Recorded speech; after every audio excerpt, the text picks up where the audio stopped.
নমস্কার, খুকুমনি কিচেনে সকলকে স্বাগত।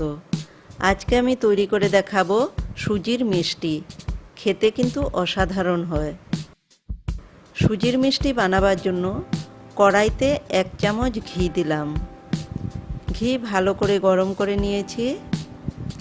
এবার মেজারিং কাপের 1 কাপ সুজি ঘিয়ের মধ্যে দিয়ে মিডিয়াম ফ্লেমে রেখে 2 মিনিট ভেজে নিব। এতে সুজির যে একটা কাঁচা গন্ধ থাকে সেটা চলে যাবে। সুজিটা 2 মিনিট ভেজে নিয়েছি। এবারে গ্যাসের ফ্লেমটাকে লোতে রেখে 1 কাপ দুধ দিয়ে দিব। এবার নাড়াচাড়া করে সুজির সাথে দুধটা মিশিয়ে দিব। খুব ভালো করে মিশিয়ে নিতে হবে যাতে সুজির মধ্যে কোনো দলা পাকিয়ে না থাকে। এইভাবে একটা ডোতে পরিণত করে নিয়েছি। এবার একটা থালাতে নামিয়ে ঠান্ডা করে নেব। সুজির মিষ্টির জন্য শিরা বা রস তৈরি করে নিব। কড়াইতে 1/2 কাপ চিনি দিলাম। এর মধ্যে 1 কাপ জল দিয়ে দিলাম। এবার হাই ফ্লেমে রেখে চিনিটা জলের মধ্যে মেল্ট হওয়ার জন্য অপেক্ষা করব। চিনি জলের সাথে মেল্ট হয়ে গেছে। এবার 3টে ছোট এলাচ মুখটাকে ফাটিয়ে নিয়ে এর মধ্যে দিয়ে দিলাম। এতে চিনির শিরার মধ্যে সুন্দর একটা ফ্লেভার আসবে। হাই ফ্লেমে রেখে আরও 1 মিনিট ফুটিয়ে নিব। চিনির শিরাটা আরও 1 মিনিট ফুটিয়ে নিয়েছি।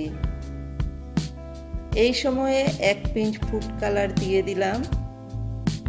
আপনাদের কাছে যদি ফুড কালার না থাকে তবে না দিলেও চলবে। নাড়াচাড়া করে মিশিয়ে দিয়ে গ্যাসের ফ্লেমটাকে বন্ধ করে দিলাম। এদিকে সুজির ডো ঠান্ডা হয়ে গেছে। এর মধ্যে 3 টেবিল স্পুন ময়দা দিলাম। 1/4 টিস্পুন বেকিং সোডা দিয়ে দিলাম। এবার ময়দা আর বেকিং সোডা দিয়ে ডোটাকে মেখে নিব।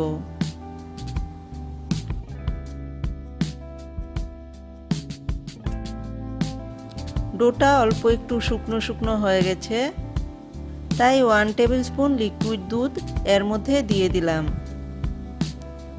এবার এটাকে ভালো করে মেখে নিব।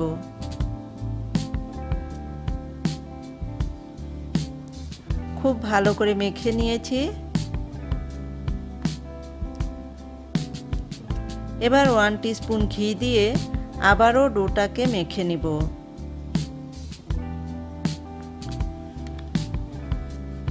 এবার এই ডো থেকে ছোট ছোট করে লেচি কাটব।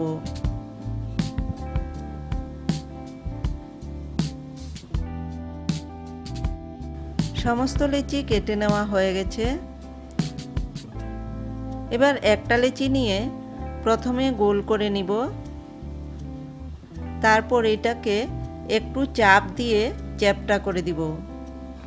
এইভাবে আমি একটা মিষ্টির শেপ দিয়ে নিয়েছি। একই রকম ভাবে প্রত্যেকটা মিষ্টির শেপ দিয়ে নিব।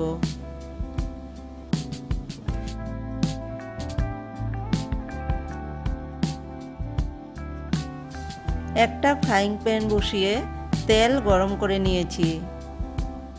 এবার একটা একটা করে মিষ্টি তেলের মধ্যে দিয়ে দিব।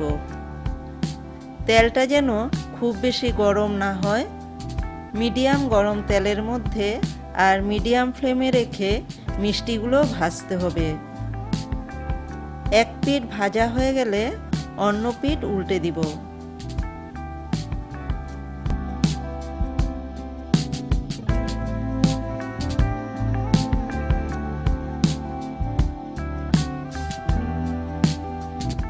এইভাবে আমি গোল্ডেন ব্রাউন করে ভেজে নিব।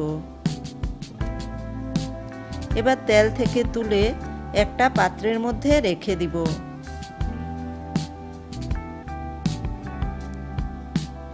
এইভাবে আমি সমস্ত মিষ্টি ভেজে নিব।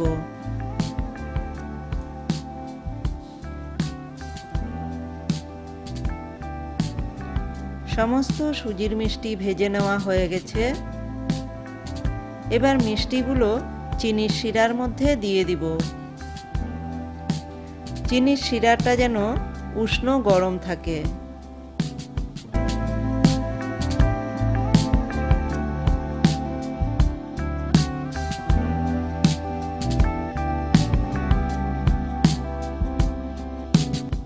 এইভাবে 5 মিনিট রেখে দিব। 5 মিনিট পর মিষ্টিগুলো সার্ভ করব। খুব সুন্দরভাবে তৈরি হয়ে গেল একেবারে রসে ভরা সুজির মিষ্টি। খেতে কিন্তু অসাধারণ হয়। এইভাবে আপনারা একবার বাড়িতে ট্রাই করবেন আর কমেন্টের মাধ্যমে জানাবেন। ভালো লেগে থাকলে একটি লাইক করবেন। চ্যানেলটিকে সাবস্ক্রাইব করে পাশে থাকা বেল আইকনটি প্রেস করে দিবেন, যাতে আমার নতুন কোনো ভিডিও আপলোড করলে সবার আগে নোটিফিকেশন আপনাদের কাছে পৌঁছে যায়। ধন্যবাদ।